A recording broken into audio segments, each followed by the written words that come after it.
Meus amigos, está começando a primeira data FIFA do ano de 2024. Ninguém gosta de data FIFA porque ela interrompe a maioria, não vou dizer 100%, mas a maioria dos campeonatos ao redor do mundo. E nessa data FIFA especificamente, nem todas as seleções vão disputar jogos muito importantes em relação a competições. A maioria delas vão se preparar para alguma competição.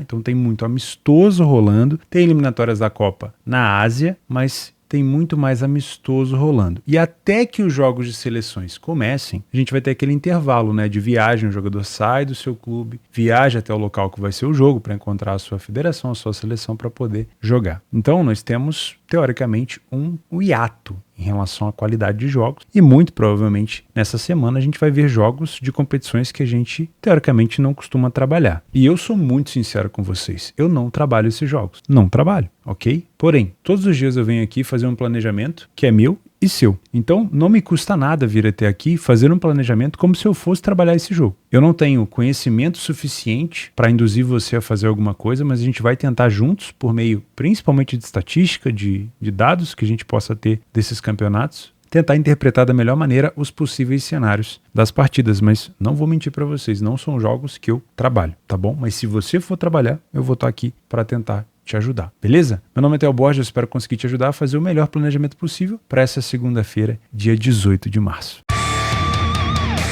Vamos começar na segunda divisão da Espanha, no jogo entre Andorra e Amorebieta. Eu vou tentar tirar o máximo de informação possível desses jogos, e a gente pode até demorar um pouco mais, porque equipes que eu conheço, eu passo batido, eu sei um pouco mais o estilo de jogo de cada uma delas, Primeiro vamos entender o contexto. São duas equipes que estão vivendo uma fase horrorosa, principalmente o Amorebieta, que está numa distância para sair da zona de rebaixamento aqui de 7 pontos. 7 pontos. Ele igualaria o Villarreal 2 com 6 pontos, e teria que ter mais um ponto aqui para poder subir próximo ali do Albacete. Então temos duas equipes na zona de rebaixamento numa fase bem ruim. Nos últimos jogos das equipes, nós tivemos uma vitória apenas do Andorra, que foi em casa contra o Valladolid, e o Amorebieta teve 2 vitórias nos últimos 10 jogos, uma fora de casa contra o Zaragoza e uma dentro de casa contra o Elche. Então são equipes que vencem pouquíssimo. Das últimas vezes que eles se enfrentaram, uma vitória para o Amorebieta, 3-0 na casa do Amorebieta. Então não são equipes que se enfrentam o tempo todo. Como a gente tem pouca informação sobre as equipes, o PDF de apoio nesses dias vai ser crucial para ajudar a gente a interpretar um pouco mais sobre essas equipes e saber o que a gente pode esperar. Primeiro, iniciativa. Perceba que o time do Andorra dentro de casa tem uma iniciativa considerável. Já o time do Amorebieta não sai tanto na frente do placar. O Amorebieta também só teve uma vitória fora de casa na competição e falhou em marcar em 50% dos jogos fora. Ou seja, temos aqui uma equipe última colocada que tem um tremendo problema para marcar gol. Por si só, a gente já começa a olhar para o under goals. Porém, é uma equipe que sofre com muita frequência, uma média de quase 2 gols sofridos por jogo. E a equipe do Andorra marcou mais do que um gol por jogo e sofreu também uma média de um gol por jogo. Ou seja, aí a gente já tem que equilibrar essa sensação de que pode ser um jogo muito under. Talvez seja um jogo para poucos gols, mas não um jogo para um 0-0. Para vocês terem ideia da dificuldade das duas equipes, o Andorra precisa dar 4 chutes e meio no gol para fazer um gol, e o time do Amorebieta 6.4.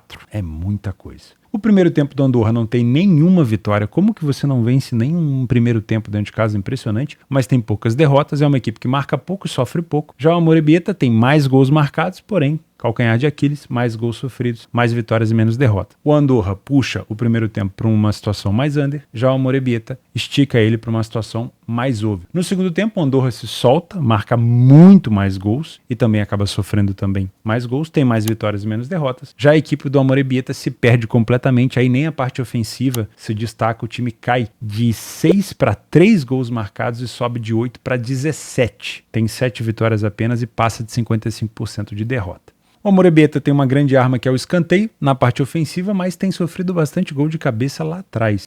O time do Andorra também sofre alguns gols de cabeça, então não dá para cravar, mas pode ser num jogo parelho e fraco tecnicamente como esse, as bolas aéreas podem ser sim uma situação interessante para ficar de olho. Nos momentos dos gols, olha que curioso, tem dois momentos aqui que as duas equipes se destacam muito. Primeiro, o lado do Andorra, é uma equipe que marca mais de 60% dos seus gols a partir do minuto 76. Olha, eu confesso que eu nunca tinha visto isso daqui nas competições que a gente trabalha. Muita coisa. Parece que é uma equipe que fica ali dormindo e só acorda no segundo tempo, né? Mas ao mesmo tempo que sai para o jogo para marcar, também sofre com muita frequência nesses minutos. Então, pode ser, a gente pode chamar essa zona ali talvez de uma zona de uma situação de over, tá? Mesmo num jogo under como esse. Já a equipe do Amorebieta marcou bastante gol no final do primeiro tempo e sofreu bastante no final do segundo, justamente aonde o Andorra cresce, tá? Então, de novo, finalzinho do primeiro tempo, final do segundo, podem ser situações interessantes. O time do Andorra tem por característica ter mais escanteio do que os adversários. Em 93% dos jogos em casa, ele terminou com mais escanteio. Para você que trabalha escanteio, pode ser interessante, né? No primeiro tempo, principalmente. Voltando aqui ao cenário de over goals, olha que curioso, ó. Somente em 29% dos jogos do Andorra em casa, a gente teve o under 2,5. Então, um jogo realmente com uma característica mais under. Já o time do Amorebieta fora de casa, 36% dos jogos apenas tiveram over 2,5. É sim um jogo ali com uma tendência de ter menos de 4 gols. Mas não acho que vai ser um jogo puxando tanto para um 0-0 assim. O Amorebieta não marcou nenhuma vez 3 gols fora de casa. Já o time do Andorra, em apenas 7% dos jogos, conseguiu marcar mais do que 2 gols. Ou seja, a margem é de 1 gol para cada equipe, estourando ali 2 gols para o Andorra. No máximo que provavelmente a gente vai ver por aqui. A não ser que, né, um raio caia e a gente tenha uma situação muito diferenciada. Não são equipes que tomam tanto amarelo assim,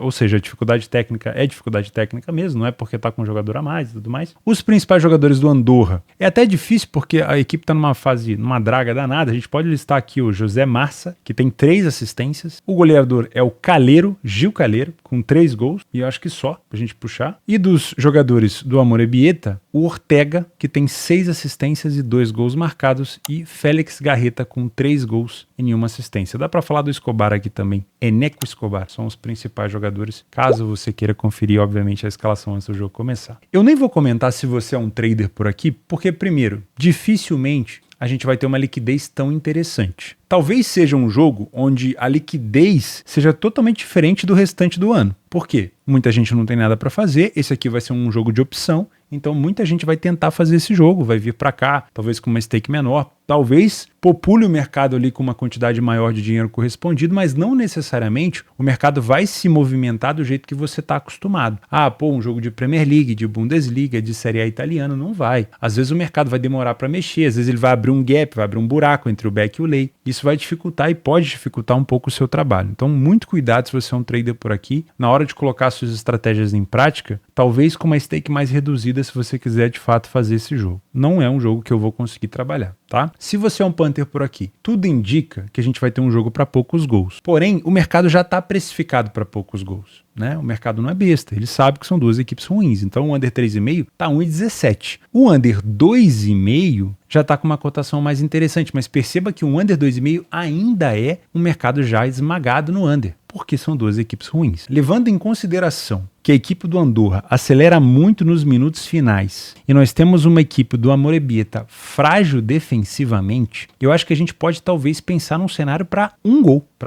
Eu não gosto de trabalhar jogo 0-0, mas se você vê esse jogo se arrastando do 0-0, ali no segundo tempo e a cotação do over limit, o 0,5, tiver acima de 2, pode ser interessante. Claro, se você estiver acompanhando o jogo e percebendo que existe a possibilidade, tá? Óbvio que se o jogo tiver 1-0, é mais fácil tentar buscar mais um gol, buscar esse over 1,5, porque aí você já tem uma equipe perdendo, provavelmente a equipe que está atrás do placar vai tentar buscar uma recuperação, vai se expor. Só que aí a gente tem que pensar o seguinte, são duas equipes ruins que estão se degladiando entre si também na tabela de classificação. Então a equipe que está na frente do placar, talvez ela pense em recolher e se proteger nos 3 pontos ao invés de ficar contra-atacando. Por isso que talvez nesse cenário específico, o cenário de um gol pode ser interessante. Se esse gol acontecer muito cedo, aí quem sabe o over 1,5 pode ser interessante lá no final. Agora, enquanto o jogo tiver 0-0 e tiver um espaço ali, né, tiver cheirando o gol, pode ser interessante a gente pensar num over 0.5. Em relação ao mercado de resultados, dado a fragilidade defensiva do Amorebieta, mesmo que o Amorebieta tenha vencido o Andorra no primeiro jogo, né, no jogo teoricamente do turno, por 3-0, eu vejo uma possibilidade de alguma coisa a favor do Andorra aqui, que é uma equipe que sofre menos e marca mais, principalmente no segundo tempo, porque o Amorebieta tem fragilidade defensiva. Então, quem sabe se o jogo tiver uma cotação mais alta, essa vitória do Andorra ou empate anula do Andorra pode ser sim um cenário interessante. Às 16h45, na quarta divisão da Inglaterra, o Crawley Town enfrenta o Stockport County. Eu acho que é assim que se pronuncia, tá? Meu inglês é bem indígena ainda, mas eu acredito que é por aí. E eu tenho quase certeza, não é 100%, mas quase certeza, de que a quarta divisão da Inglaterra tem muito mais liquidez, muito mais dinheiro correspondido e até dinheiro disponível para ser correspondido do que a segunda divisão da Espanha. Isso porque a maioria dos grandes apostadores também está na Inglaterra, no Reino Unido, e eles conhecem mais essas equipes. Então não é porque é uma quarta divisão que a gente vai menosprezar. Eu não tenho tanto conhecimento, a gente vai tentar entender junto por aqui. Nesse jogo a gente já tem uma diferença maior por conta da tabela de classificação. O Stockport é o segundo colocado e o Crawley Town é o 10º colocado. Mas, ofensivamente falando, é uma equipe na 10ª colocação bem agressiva. Mas a gente já viu e já falou sobre isso também, que uma equipe que sofre e marca a mesma quantidade de gols é uma equipe pouco confiável. Vamos dar uma olhada no nosso PDF de apoio. Perceba que o Crawley Town vem de 2 vitórias dentro de casa, mas nos últimos jogos não estava sendo uma fase tão boa. Anteriormente, tinham sido 1 vitória apenas e 1 empate nos últimos 6 jogos. Então, é uma equipe que não passa ainda por um momento muito bom. O Stockport, que é o segundo colocado na tabela de classificação, é o 3º melhor visitante da competição, ou seja, é uma equipe boa fora de casa, mas não vinha vencendo sempre. 2 vitórias nos últimos 8 jogos, a maioria dos jogos com empate. Então não sei se a gente consegue confiar tanto assim. Na questão de iniciativa, o time do Crawley então saiu na frente mais vezes dentro de casa do que o Stockport fora. O número de gols marcados e sofridos é praticamente o mesmo para as duas equipes, tá? A gente coloca aqui 2 gols a mais para o Stockport e 1 gol sofrido a mais, ou seja, é muito parecido, principalmente na questão de ofensividade. Então a gente tem que tomar cuidado de novo para não cair aqui numa pegadinha só de tabela de classificação. Existe aqui uma diferença, tá? O time do Stockport, que é o melhor colocado na tabela de classificação, precisa dar um chute a menos no gol para marcar um gol. Isso já mostra menos efetividade da equipe mandante. Porém, a equipe mandante costuma criar muito mais situação de perigo dentro do jogo do que a equipe visitante. No primeiro tempo, não temos superioridade, praticamente o mesmo número de gols marcados e sofridos. O Crawley sofre um pouco mais e marca um pouco menos, mas é muito, muito parelho. Inclusive, o Stockport é o que passa de 40% de derrota, então não é uma equipe confiável. No segundo tempo, uma melhora das duas equipes, principalmente na parte ofensiva. Defensivamente não melhoram tanto. Cresce o número de vitórias, cresce o número de gols marcados e reduz um pouco do lado do Crawley Town o número de gols sofridos, de 14 para 9. É uma redução considerável. Porém, defensivamente, do lado do Stockport, a gente tem uma piora. O time passa a sofrer um pouco mais. Ou seja, sinceramente, não dá para cravar só por tabela de classificação um favoritismo por aqui no que as equipes costumam apresentar. Então é bom a gente tomar um pouco de cuidado, tá? E olha que diferença em relação à expectativa de jogo under ou over nessa partida aqui, comparado com a partida da segunda divisão da Espanha. Em quase 70% dos jogos do Crawley Town, em casa, tivemos o over 2,5, quase 70%. E mais de 75%, 76% dos jogos do Stockport fora foram over 2,5. Totalmente diferente do jogo espanhol. Então aqui a gente já tem uma expectativa muito maior. Ó, o Crawley marcou mais de um gol em 56% das partidas em casa e o Stockport marcou mais de um gol em 65% das partidas fora de casa. Então são equipes que não marcam só um, mas às vezes 2 gols dentro e fora, respectivamente. Tá? Então realmente tende a ser um jogo mais over do que, pelo menos na comparação do jogo espanhol. Nos momentos dos gols marcados, bem distribuído o Crawley Town, mas com um destaque maior para os últimos minutos de jogo. Os gols sofridos são bem distribuídos e se a gente quiser dar um destaque para os primeiros minutos da partida. É o inverso, né? Já o time do Stockport marca com muito mais frequência no início do jogo e no início do segundo tempo. Talvez ali uma equipe que precise mais do seu direcionamento do treinador, né? Do direcionamento do seu treinador, porque começa o jogo muito bem, perde um pouco a atenção, volta para o segundo tempo muito bem, perde um pouco a atenção. O momento onde a equipe mais sofre é no meio do segundo tempo.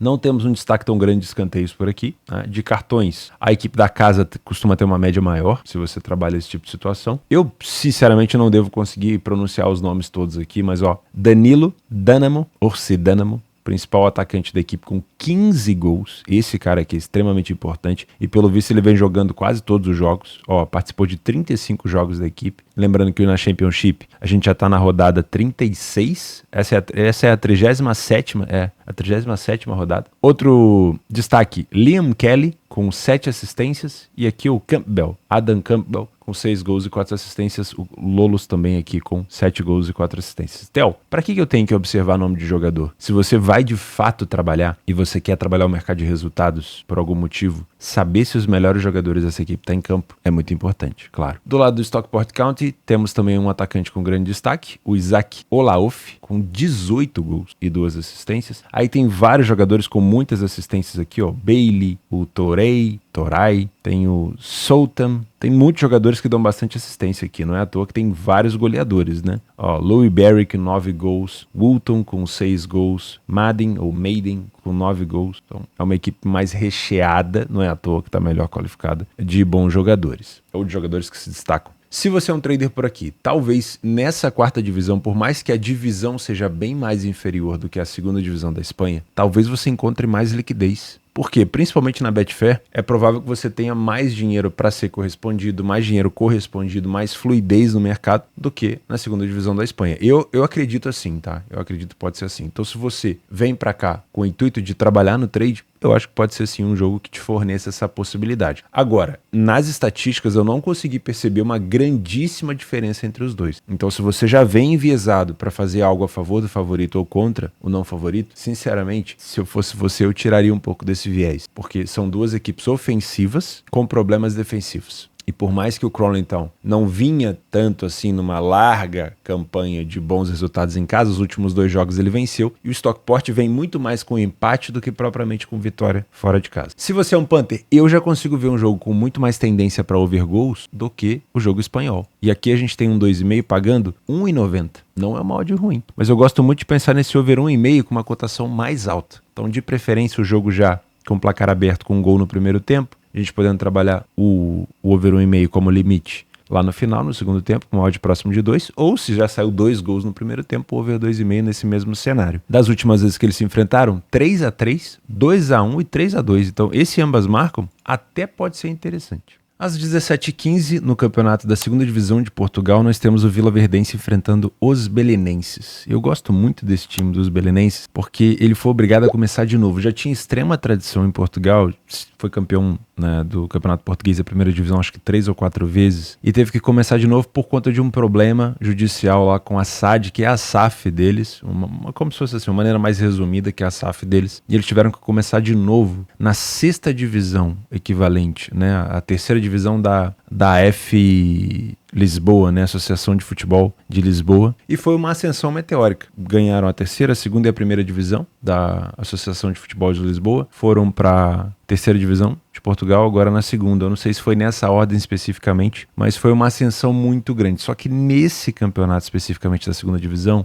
o Belenense não tá bem, né? 16 pontos em 25 rodadas, sendo que a primeira equipe fora da zona de rebaixamento já abriu aqui quase 10 pontos de vantagem, vai ficar complicado. A quantidade de derrotas, a quantidade de gols sofridos realmente não favorece tanto. E aqui nós temos mais ou menos o mesmo cenário do Amorebieta com Andorra, né? Duas equipes ali debaixo da tabela com a mesma pontuação e que vive praticamente os mesmos problemas, né? Mas, sinceramente, eu tenho um apreço muito grande aqui pela história dos belenenses e principalmente pela dificuldade que ele teve de retornar, né? Você ter que começar do zero é bem triste e a equipe está tentando. E lógico, ao longo do percalço você vai ter problemas, você não vai conseguir subir, você vai cair uma divisão, mas vai tentar subir de novo. Mas provavelmente muito em breve a gente vai ver os belenenses de volta na primeira divisão de Portugal. Confere pelas cores como a situação é difícil. Uma vitória dos belenenses fora de casa apenas, 3 vitórias do Vila Verdense dentro de casa. Dá até pra gente olhar com um pouco mais de confiança pro mandante, né? Porque pelo menos ele venceu, porém é difícil. Na iniciativa são duas equipes com pouquíssima iniciativa. O time do Vila Verdense marca 2 gols a mais do que os belenenses só, e são duas equipes que sofreram praticamente a mesma quantidade de gols. A média de gols sofridos é de 2 gols por jogo. Aí fica a indagação. Se são duas equipes que têm uma média de 2 gols praticamente sofridos por jogo, mas o ataque é horroroso, a gente confia num jogo para over ou para under? É difícil, né? As duas equipes precisam chutar mais de 5 vezes e meia na baliza, no gol, para marcar um gol. O primeiro tempo das duas é horroroso. Realmente aqui acho que eu nunca tinha visto duas equipes que só tinham cores vermelhas aqui na análise. É impressionante. 12 gols sofridos no primeiro tempo. 1 gol marcado pro lado do Belenense, 3 gols marcados do Vila Verdense. No segundo tempo melhora um pouco, né? Ofensivamente as equipes passam a respirar, mas defensivamente são equipes muito ruins. Duas equipes que sofrem gols de cabeça com frequência, mas não são boas cabeceadoras no ataque. Em relação aos gols, 58% dos jogos do Vila Verdense em casa são over 2,5 e 50% dos jogos dos belenenses fora de casa são over 2,5. Só que qual o problema? Geralmente eles estão enfrentando equipes superiores a eles, né? Porque, gols marcados em casa, somente em 17% dos jogos o Vila Verdense conseguiu marcar mais de um gol. Ou seja, quase nunca, geralmente no máximo um gol só. A mesma coisa pro lado dos belenenses. Somente em 57% dos jogos fora ele conseguiu marcar um gol. Em 17 ele marcou mais do que um. Ou seja, a maioria dos gols marcados em jogos fora ou em casa, respectivamente, dos dois, foram dos outros, dos adversários. Então é difícil confiar no jogo over por aqui. Os principais momentos de gol. As duas equipes marcam mais no segundo tempo. São poucos gols, então a porcentagem vai ser alta, né? O time do Vila Verdense marca muito mais no segundo tempo, metade do segundo tempo principalmente, e sofre com mais frequência no início de jogo e no final do primeiro tempo. Então, marca mais no segundo, sofre mais no primeiro. O time dos belenenses também marca muito no segundo tempo, no início do segundo tempo e no final do segundo tempo, mas diferente do adversário, sofre mais nos últimos minutos de jogo. Não temos destaque de escanteio aqui também. Em relação a cartões, são duas equipes com uma média muito parecida. Os principais jogadores do Vila Verdense, esse rapaz aqui, o André Thiago, se destaca um pouco mais. Se você é torcedor e adepto do Vila Verdense, me ajuda aqui também, claro. Do lado dos belenenses não tem como destacar praticamente ninguém. É uma equipe realmente que está numa fase muito ruim. Se você é um trader por aqui, a liquidez nesse jogo já vai ser provavelmente bem mais difícil, por mais que seja a segunda divisão de Portugal. E sinceramente, eu acho que é um jogo que, se tivesse liquidez, ainda assim seria muito difícil de trabalhar, porque você tem defesas com dificuldade. A gente não tem ataque com facilidade, a gente tem defesa com dificuldade. Então, para trabalhar a favor de uma equipe ou contra outra, primeiro de tudo a gente tem que confiar em alguma defesa. Bom, eu estou trabalhando a favor do time X porque ele defende bem e ele consegue ter uma boa presença no ataque. Eu estou trabalhando contra a equipe Y porque ela tem um péssimo ataque e uma péssima defesa, e o time adversário tem uma boa defesa. Agora, nesse caso aqui, as duas equipes têm problemas defensivos. Você confia em quem? Dá para fazer ao vivo, claro, se tiver liquidez, se tiver fluidez, mas é sempre uma situação arriscada. Como a gente tem um confronto direto por aqui, existe ali um quesinho de necessidade. Você pontuar e deixar o seu adversário sem pontuar é muito importante. Só que esse quesinho de necessidade também me faz pensar o seguinte: beleza, se uma dessas equipes estiverem com a vantagem no placar, eles vão preferir contra-atacar, caso seja atacado, ou vão preferir guardar os 3 pontos? Então me parece que tem uma tendência maior de ser um jogo under. O 3,5 desse jogo, obviamente, está esmagado. O 2,5 não está tanto, mas é bem arriscado. E se fosse trabalhar a favor de gols, eu olharia para no máximo um gol, assim como no jogo do Amorebieta com Andorra, tá? E eu acredito num jogo mais tendencioso para under por conta do quesito proteger os 3 pontos. Mas como que a gente confia numa defesa que sofre uma média de 2 gols por jogo quando ela decide se fechar para proteger 3 pontos? Sinceramente, eu não sei se é uma defesa... Não tô falando de nenhuma das equipes não, tá? Mas sinceramente, eu não sei se são defesas que têm capacidade para segurar 3 pontos. Então, muito cuidado por aqui. Se fosse para... Eu não trabalho under, não gosto de trabalhar under. Se fosse para trabalhar gols, eu olharia no máximo para um gol no jogo. Se sair um gol cedo demais e tá com um cenário cheirando o gol no final, pode ser para buscar mais um, mas sempre com muita cautela. Tá bom? Para mim, tende a ser um jogo tecnicamente muito ruim. Para finalizar, em relação a jogos extras, a gente tem aqui a primeira divisão do Uruguai, que está no seu processo inicial ainda. Foram 4 rodadas disputadas, o Peñarol já disputou 5. Temos aqui em cima, na Copa da Liga Profissional da Argentina, União Santa Fé e o Central de Córdoba. Já é um jogo um pouco mais conhecido, pode ser uma opção para você. Tem a primeira B também da Argentina. Durante essa semana, como a gente tem pouquíssimos jogos, essas aqui podem ser competições interessantes para a gente dar uma olhada. A primeira divisão do Paraguai também está começando agora, então pode ser uma opção para você. Não tem jogos de times tão conhecidos ainda hoje, mas são essas opções de jogos extras. E tem a Relegation da Romênia, né, da primeira divisão da Romênia, do Steaua Bucareste, do Cluj, mas aqui é a fase de Relegation. Tá rolando a fase de Championship e a fase de Relegation. A fase de Relegation é essa aqui de baixo, que a gente tá vendo. Vai rolar o Uta Arad contra o Voluntary e também tem outro jogo aqui em cima. Aqui, ó, o Petrolu contra o Universitat Craiova. Acho que é assim, Universitatea Craiova, Universitat Craiova. É isso, meus amigos. Olha, conselho pra vocês, tá? Não é porque eu tô analisando esses jogos que eu vou trabalhar. Não vou, sinceramente. Não vou, não faz parte da minha cartela de jogos, eu sou muito chato com isso. Não vou trabalhar. Mas, sempre que eu tô aqui no YouTube fazendo planejamento, esse planejamento ele é pra mim e pra você. Se eu não vou trabalhar, não me custa nada vir aqui fazê-lo como se eu fosse, para que você que vai trabalhar tenha alguma luz, alguma coisa assim. Eu espero que o PDF de apoio te ajude nesses jogos, tá? E de novo, se você não sente confiança, não tem metodologia, não sente que deve, não faça nada, né? Jogos de seleções vão acontecer daqui a pouco, vai passar por alguns dias com poucas oportunidades, mas daqui a pouco eles voltam. Você não precisa ferir o seu capital, atrapalhar a sua banca, o seu crescimento por conta de uma data FIFA, afinal de contas vão ser várias datas FIFAs ao longo do ano, tá bom? Não inventa moda, faz o simples e a gente se vê amanhã.